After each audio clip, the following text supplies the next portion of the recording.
Hey guys, it's Saturday. It's a Get Ready With Me. If you're new, welcome. If you're returning, welcome back. Always good to see you guys. I'm going to be just kind of talking about stuff. So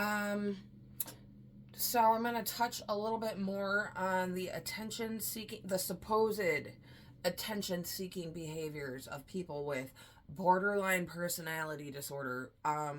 Because I was unable to get the help that I actually needed under that diagnosis because of all this stigma and shit within the community itself. And I find it really interesting that a lot of times people with BPD are accused of being manipulative.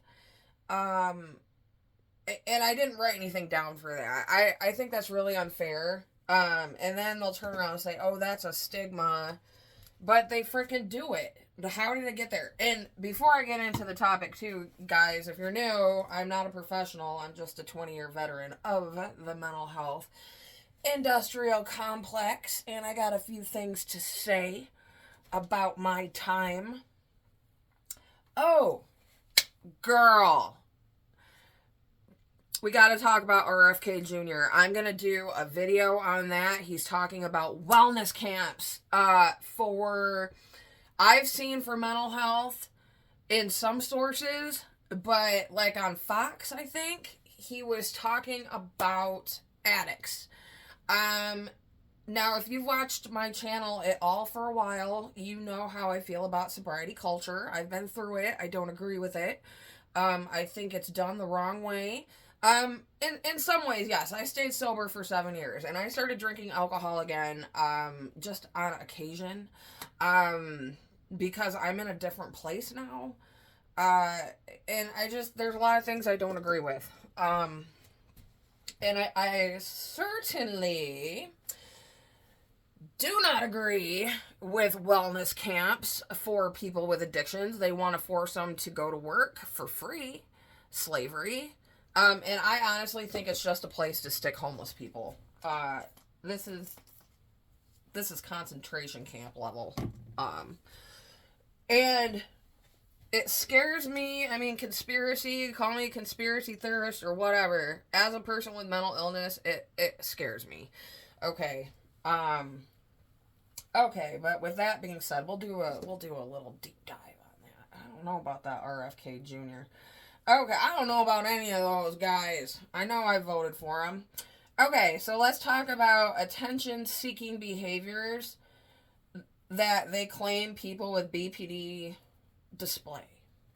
Okay, the first one is a dramatic, emotional display. And I think that might kind of be referring to, say there's just like a small problem, like at the grocery store, and you're that customer that just like blows up and makes a scene. I've never taken that as attention seeking personally, like when I've seen people do that. I think it's more of like lack of self-awareness. So I think they're wrong. I mean, if you're like purposely overreacting to get attention, I guess that could be a problem. But you're like, when you like start accusing people of that, then the therapist is going to have that stigma and apply it to the person whether they're doing it or not. Okay, so that was my experience. Social media posting about personal struggles. Boy, I do that. I share my mental health journey, and I'd say for the most part, I've gotten positive reactions. I've gotten messages from people saying thank you for being open. And my thing is, why shouldn't it be? Like, the only reason all these abuses have been able to occur for centuries is because people aren't supposed to talk about it, which I think is fucking ridiculous. This is my life. This is what I go through. This is who I am. I mean, I'm not like a mental illness, but, you know, I'm a person living with it, and I manage it. So yeah, I'm gonna talk about it. And everybody else gets to share their health journeys. Why can't I share mine? Just because it's mental? And people on my page, like, have been pretty supportive. This is like, I'm talking about the system. It's shitty. Okay. Exaggerating problems to gain concern. I think that's like the dramatic emotional display. Except they say all this stuff stems from a deep fear of abandonment and need for constant reassurance. They always talk about that abandonment thing. I always kind of,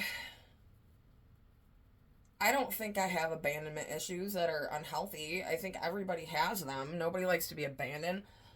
But they blame everything on abandonment. Okay, this is what I really want to talk about because I kind of cut it short in my last video.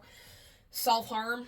Okay, so I'm going to be talking about self-harm, trigger warning. Okay, people with BPD are said to cut and burn themselves to get a reaction out of people. Now, I totally disagree with that. I just recently spent... Okay, so I do not agree with that at all. I think if somebody is cutting themselves and they come up and tell you about it, they are in fact crying for help, and they need someone to lean on. You know, if you are hurting yourself, please speak out. Please reach out. If somebody accuses you of attention seeking, they're an asshole. Okay, and in this case, it is the fucking mental health system that was totally manipulated by this Marshall Linehan lady. Like, how does she sleep at night? And these people think they're helping us. And I mean, I don't have BPD. I'm just talking about me as like when I was in this program. So I do refer to myself as BPD sometimes when I talk about this stuff. But I've talked to, like, this time at the mental hospital, I was just like, do I have BPD? And they said no. So there was nothing there. So I don't know. And then it talks about rapid mood swings to draw attention. Now, I have rapid mood swings when I am psychotic. When I am, in fact, in psychosis, and my bipolar episodes are mixed, I always end up in the hospital for mixed episodes because y'all saw me do it, man. I posted the whole thing. I was like, okay, 1 minute, I'd be like, oh, everything's going to be fine. I'm feeling better. And then, like, an hour later, it was the fucking netherworld, and it was scary, and it was this dark place to be. And I wasn't doing that to draw attention. You know, I don't think any person, as somebody who has suffered from rapid mood swings during times of unwellness, I think it's really reckless and dangerous to blame that on, like, a fear of abandonment and stuff like that. It's a medical emergency, guys. Okay, rapid mood changes are a medical emergency. Something's going on. Okay, it talks about inappropriate flirting. Okay, so do I inappropriately flirt? My coworkers might agree with that statement. I don't think it's inappropriate. I hope not. So I don't know if I've ever really been that type. I don't know. But people with BPD are said to have inappropriate flirtations. Because we're all just bad to the core. Because, okay, now, supposing somebody with BPD is so traumatized, because they talk about how traumatized this person is. So you take this, like, extremely traumatized group of people, and then you villainize every single thing about them, and you medicalize every little feeling they have. It's fucking perverted. Girl, it's straight up perversion. And I always said it back then in 2010. I was like, this is like, it feels perverted. I felt violated. So yeah, I guess that's all I got. So if you're hurting yourself, guys, please reach out. help is on the way. The hospital's not a bad place, I promise. Some people have bad experiences at the hospital, and I'd say this last time I went, I had problems with other patients, and that's never happened before. But you know, it's whatever. I got through it, and yeah, there was a really annoying patient there. Who was, I'm very standoffish. I'm not like a touchy person, and I don't know. Okay, guys. Well, I guess I'll leave it at that, and I'll see you next time. Bye.